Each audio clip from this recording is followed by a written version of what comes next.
La MRC de l'Érable est fière de vous présenter cette émission. L'Érable, une terre de créativité où les forces créatives font la fierté du territoire de l'Érable. Bonjour et bienvenue à cette nouvelle émission de l'Érable, terre de créativité. Aujourd'hui, on visite la paroisse Plessisville.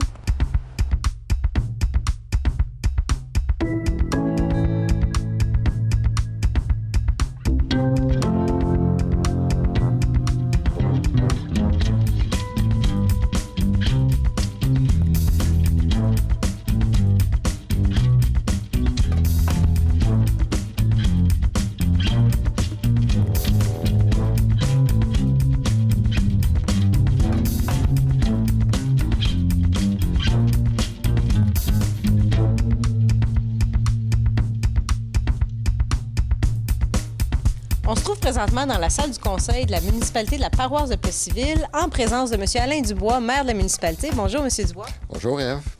Donc, M. Dubois, vous allez nous parler de la municipalité. Oui, effectivement. En premier lieu, je voudrais vous souhaiter la bienvenue au nom du conseil et des membres des employés de la municipalité. J'aimerais tout d'abord situer la municipalité, qui, elle, se trouve du côté sud-est de la grande région du centre du Québec, au pied des Appalaches, et au sein de la MRC de l'Érable, qui se définit comme étant terre de créativité. La municipalité se compose principalement de 3 grandes zones, à savoir une zone qui est rurale, à l'intérieur de laquelle on retrouve des parties boisées avec des érablières, une partie qui est agricole, dans laquelle on retrouve de l'élevage, entre autres des élevages bovins, l'élevage laitier, de visons, de cerfs rouges, et aussi une partie en culture là, qui, elle, comporte des cultures là, de type de maïs, de soya et autres. Et aussi 2 autres zones qui sont composées principalement d'une zone résidentielle, dans laquelle il y a des services qui sont offerts aux citoyens, des services aqueducs, des services sanitaires, et une zone commerciale qui sont en bordure des 2 principales axes routiers de la municipalité, à savoir la route 116, direction est-ouest, et la route 165 sud et direction nord, comme je le disais, là, sur lesquels on retrouve un ensemble de commerces. On a aussi, à l'intérieur de la municipalité, des entreprises majeures qui couvrent les secteurs forestiers, le secteur de l'agriculture et aussi le secteur de la métallurgie. Outre ça, il faut comprendre que la municipalité de la paroisse se définit comme une paroisse, fait que le terme paroisse signifie qu'il y a une autre entité qui juxtapose notre municipalité, qui est la ville de Plessisville, à l'intérieur de laquelle on retrouve des services complémentaires de nature de loisirs, de nature culturelle, de services aussi connexes là, de commerce, un grand parc industriel qui est développé, là, à l'intérieur de laquelle plusieurs industries aussi là, œuvrent à offrir de l'emploi aux gens de la région.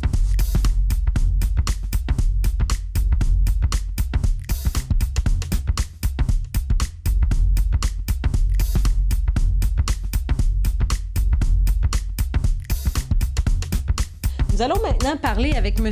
Yvan Boucher, résident de la paroisse de Plessisville. Bonjour, M. Boucher. Bonjour. Dites-moi, pourquoi est-ce que vous avez décidé d'habiter dans la paroisse? Bien, tout d'abord, moi, j'ai demeuré toujours à Plessisville, en ville, quand j'étais chez mes parents.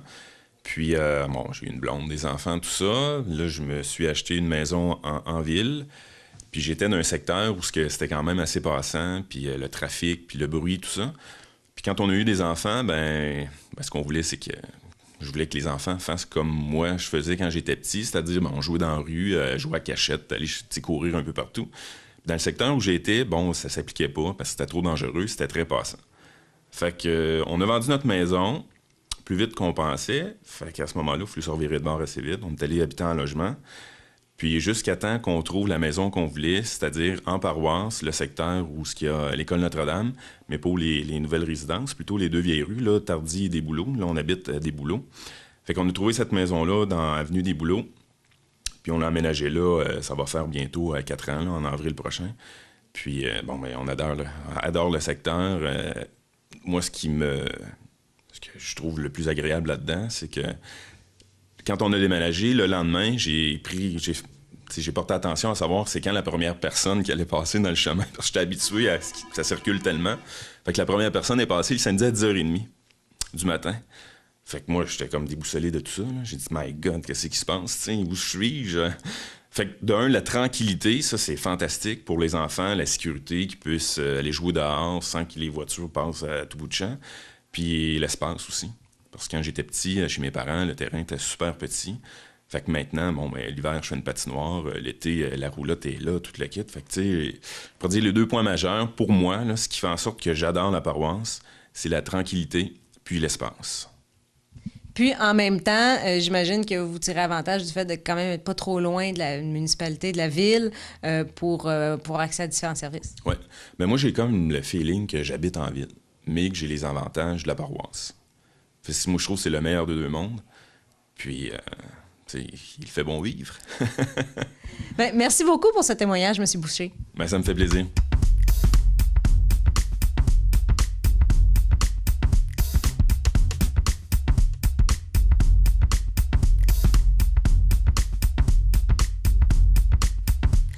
Dites-moi, M. Dubois, il y a une politique familiale qui vient d'être lancée dans la municipalité. Oui, tout à fait. En décembre dernier, en décembre 2012, les membres du conseil municipal ont adopté une politique familiale qui a été élaborée par en participation avec un comité de résidents de la municipalité, qui fait en sorte justement d'avoir une politique familiale qui est adaptée à nos besoins puis qui correspond aux besoins et aux aspirations de nos citoyens, pour éventuellement accueillir un plus grand nombre de gens au sein de la municipalité dans laquelle ils se reconnaîtront mieux. C'est toujours agréable, une politique familiale. En fait, ça permet vraiment aux résidents de se sentir chez eux. Oui, tout à fait, effectivement. C'est ça, les gens. Ce que les gens apprécient, c'est justement de se reconnaître dans leur milieu, que le milieu soit propre un peu à leurs identités. Fait qu'une politique familiale permet justement d'atteindre ces objectifs-là. Et puis, dites-moi, dans la municipalité, est-ce qu'il y a des projets d'avenir, de développement? Vers où vous en allez? On a toujours des projets de développement. Il y a 2 grands axes de développement que la municipalité tient à cœur. Le premier qui est un développement résidentiel, accueillir des gens dans la municipalité dans laquelle il fait bon justement avoir des familles puis être capable d'y vivre. Puis le deuxième axe couvre essentiellement la partie rurale, la partie agricole, à savoir que par le biais d'une politique de la MRC, on puisse instaurer au sein de la municipalité puis revitaliser le secteur agricole en accueillant des entreprises agricoles à temps partiel par le biais justement d'une politique qui découle de l'article 59 de la loi provinciale. Fait que c'est ce qui permettrait de réoccuper le territoire agricole avec des petites entreprises à dimension humaine, un peu plus à dimension humaine, puis justement pour être capable d'instaurer des nouvelles productions puis être avec des marchés qui sont plus locaux. Effectivement, c'est les 2 grandes ambitions de la municipalité à moyen et à court terme. Et puis, je crois que tout l'aspect rural du développement qui s'en vient est quelque chose de pas très courant non plus dans l'ensemble des municipalités au Québec. Non, au Québec, la demande de la MRC pour justement avoir accès à cette politique-là est limitée. Là. Il y a quelques MRC au Québec qui sont très peu nombreuses. On est comme innovateurs. Là. Quand je mentionnais un peu plus tôt dans l'entrevue l'imaginaire des gens qui composent nos municipalités au niveau de la MRC, là, on le retrouve justement par le biais de cette politique-là. Donc, une municipalité à surveiller pour l'avenir. Merci beaucoup, M. Dubois. Tout à fait. Merci.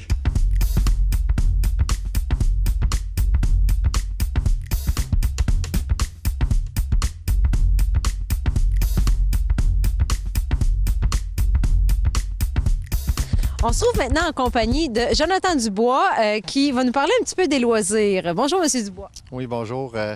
Les loisirs dans la paroisse de Plessisville, il y a plusieurs loisirs, que ce soit été comme hiver, plusieurs choses.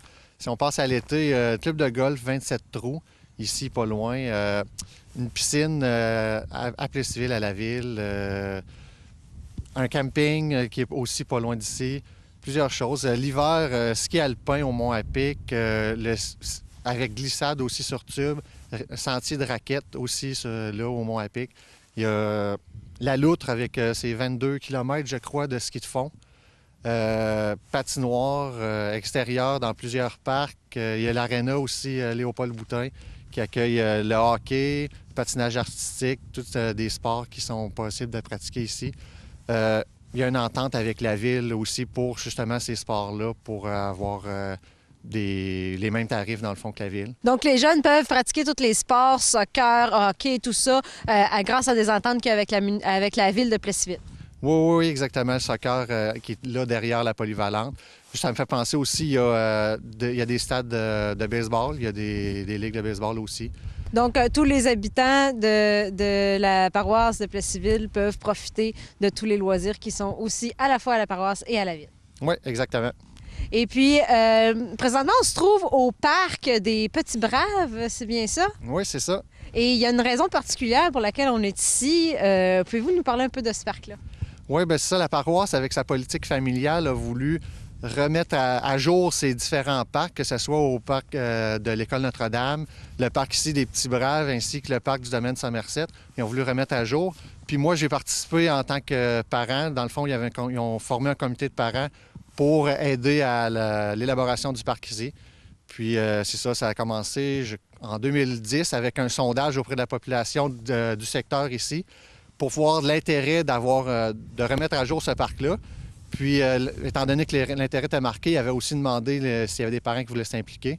Puis, bon, moi, je me suis impliqué là-dedans avec d'autres parents bénévoles. On a monté le projet, dans le fond, situer le site parce que précédemment, il était l'autre côté de la rue, juste où on se trouve, le parc. On a décidé de l'emmener ici, qui était un endroit plus propice pour un parc. Puis on a tout monté ça là, en 2011. Il y a eu un premier module qu'on voit... Non, c'est le petit module qui était en 2011. Puis en 2012, on a terminé le reste, là, tous les autres modules, les glissades, ainsi que les tables de pique-nique, tables, poubelles, de tout. Et puis, dites-moi, dans tout le processus d'élaboration de ce parc-là, comment ça se passe avec la municipalité? Ça se passe très bien. C'est ça que moi, j'ai aimé, c'est que il voulait l'implication des parents, puis on a eu la liberté, justement, de prendre des décisions, les choix des modules, l'emplacement des modules sur le site. On a eu notre mot à dire, puis c'est ça qui est intéressant. Donc, avec la municipalité, les gens qui ont des projets, la municipalité est facilitatrice. Oui, c'est ça. Ils acceptent qu'on se mêle à ça. Donc, ils aiment les citoyens impliqués donc, dans une municipalité dynamique et vivante avec plein de beaux endroits et plein de beaux loisirs. Oui, c'est exactement. Merci beaucoup, M. Dubois. Merci beaucoup. Au revoir. J'espère que vous avez apprécié la visite de la municipalité aujourd'hui. Après être allé faire un petit tour dans le parc par moins 30 degrés, je pense que je vais me réchauffer un peu. Ça fait du bien. C'est vrai que les gens sont accueillants ici. Merci. La culture, c'est au premier degré un produit de la terre, mais aussi un état d'esprit, un savoir-faire, une idéologie commune, une personnalité collective. C'est un ensemble de traits qui distinguent et définissent l'érable dans le développement de son tissu. Ce que l'érable cultive d'abord et avant tout, c'est la créativité. Les grandes possibilités que celle-ci procure et la volonté d'évoluer offrent un terreau très fertile à l'émergence de projets novateurs et d'une nouvelle classe de gens d'affaires.